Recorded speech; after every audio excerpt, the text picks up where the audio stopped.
এই বিচার কেন চাই, কিসের জন্য চাই? অনেক বিচার তো হয় না, কিন্তু এই বিচার আমরা কেন চাইছি? এই জন্যে আমরা বেদনা থেকে মুক্তি পেতে চাই। বেদনা কিরকম বেদনা? নইমুল ইসলাম, ক্যাপ্টেন নইমুল ইসলাম ছিলেন একজন ডাক্তার, খুবই সাদাসিধে, নম্র, ভদ্র। তাকে এবং তার পরিবারকে ডেকে নিয়ে যাওয়া হলো শেরে বাংলা নগরে একটি বাসায়। তার পরিবারকে বলা হলো, আপনার বাইরে অপেক্ষা করুন, নইমুল ইসলাম সাহেব একটু পরেই আসবেন। সকাল থেকে আরম্ভ করে বিকেল 4টার সময় তাদেরকে বলা হলো, আপনারা চলে যান, নইমুল ইসলাম সাহেব পরে আসবেন। সেই নইমুল ইসলাম সাহেব কোনো দিনই আর ফিরে আসেননি। তার দোষ কি ছিল জানেন? তার দোষ ছিল তিনি কতগুলো যুদ্ধাহত মুক্তিযোদ্ধার চিকিৎসা করেছিলেন। কিন্তু এটা তো পাকিস্তানিদের জানার কথা ছিল না। পাকিস্তানিদের জানিয়েছিল পাকিস্তানিদের আমাদের বাংলাদেশের দোসর। এটি হচ্ছে 9 মাসের যুদ্ধের প্রথম দিককার একটি ছোট্ট কাহিনী।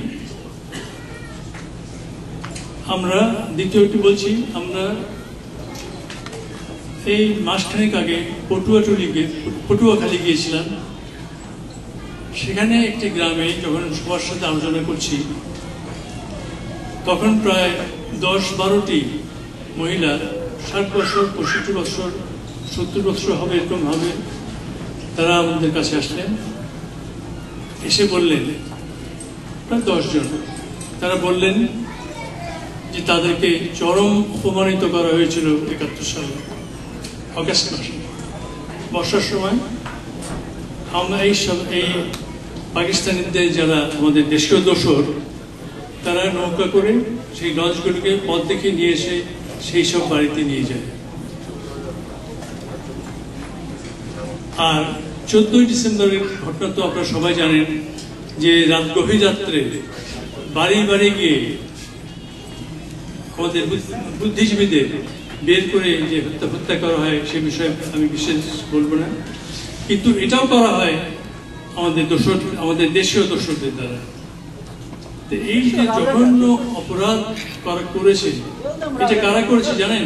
আপনারা তো জানেন, এটা করেছে পাকিস্তানেরই করেছে, কিন্তু তাদেরকে সম্পূর্ণভাবে সাহায্য করেছে এই আমাদের দেশীয় দোসররা।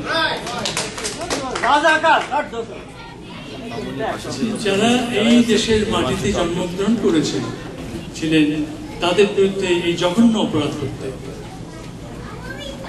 এই যে জঘন্য অপরাধ, এটি 1-2টি জায়গায় হয়নি, সারা দেশে হয়েছে। সমস্ত বাংলাদেশে এমন কোনো পরিবার নেই যে পরিবারের কোনো না কোনো ভাবে ক্ষতিগ্রস্ত হয়েছে, এবং তার মূলে আমাদের দর্শকদের অবদান অত্যন্ত মূল্যে ছিল। সুতরাং আপনারা কি এই যে সারা দেশব্যাপী এই যে বেদনা, এই বেদনার বিচার কি আপনারা চান না? এই বেদনা থেকে আমাদের বেরোতে হবে।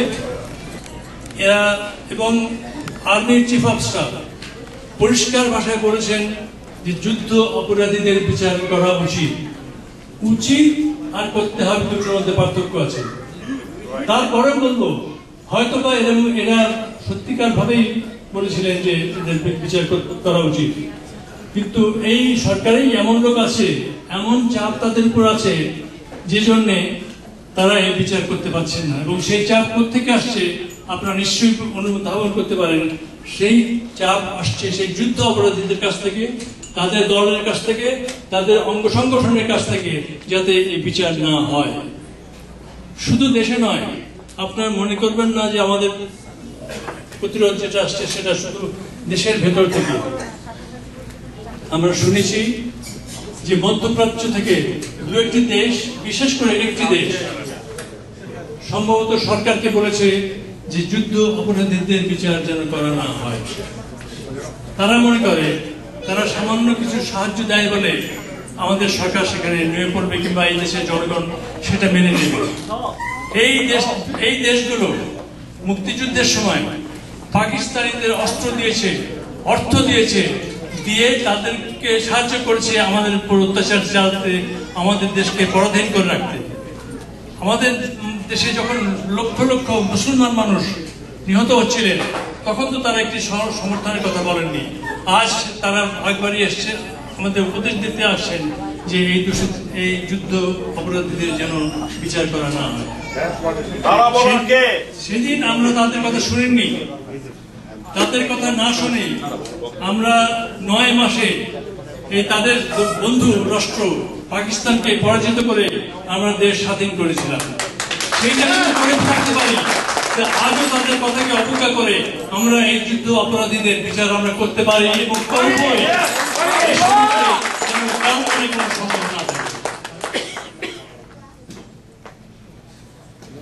এই বিচার করতে হলে রাজনৈতিক সরকারের প্রয়োজন হবে, যদি বর্তমান সরকার না করে। সেই জন্যে আমরা এর মধ্যে প্রায় সমস্ত রাজনৈতিক দলের সাথে আলাপ করেছি। তাদেরকে আমরা 2টি শর্ত দিয়েছি পরিষ্কারভাবে। আমরা কিন্তু কথাবার্তার মধ্যে কোনো রাজনীতি চালাতে যাইনি, কোনো বেশি কথা বলতে চাইনি। পরিষ্কারভাবে বলেছি, একটি হবে যে সেই রাজনৈতিক দলের নির্বাচনী ইশতেহারে প্রথম সারির মধ্যে যে প্রতিজ্ঞাটা থাকবে সেটি হচ্ছে তারা যদি ক্ষমতায় যায় তাহলে যুদ্ধ অপরাধীদের বিচার করতে হবে।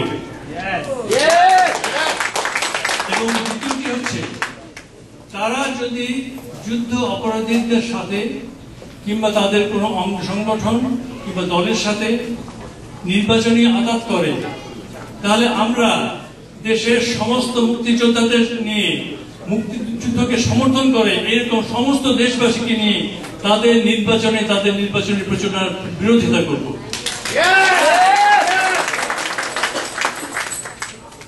এই রাজনৈতিক এই পরিষ্কারভাবে আমরা বলেছি। তারপরও কিন্তু একটা কথা না বলে আমরা পারছি না, সেটি হচ্ছে যে যারা রাজনীতি করার সময় যারা রাজনীতি করে অনেক সময় তারা অঙ্গীকার ঠিক রাখতে পারে না। সুতরাং আমাদের সেখানটায় আমাদের এই নতুন যুবক সমাজের যে মনোভাব, সেটা দেখে আমরা সত্যি খুবই আনন্দিত। I like to congratulate the young generation for their courage, for their dedication, and for their love of the country. We are sure if the trial does not take place today, tomorrow, or day after, it is the younger generation who will take up the responsibility and will ensure that the trial is conducted. We have that confidence in them. And I like to congratulate and thank the younger generation again for their bravery and courage. এরপরে দেশে আমরা পরিচালনা করেছি, আপনাদের সাথে আমরা আসছি, আজকে সাক্ষাৎ হয়েছি। আপনাদের কাছে আমাদের অনুরোধ, আপনারা যখন এখান থেকে বাড়ি যাবেন পরিবারের সবাইকে বলবেন যে আপনারা কি শুনে আসলেন এখান থেকে, যুদ্ধ অপরাধ কি, মুক্তিযুদ্ধ কি, মুক্তিযুদ্ধের যুদ্ধ অপরাধ কি, এই অপরাধের বিচার কেন করতে হবে এবং কেন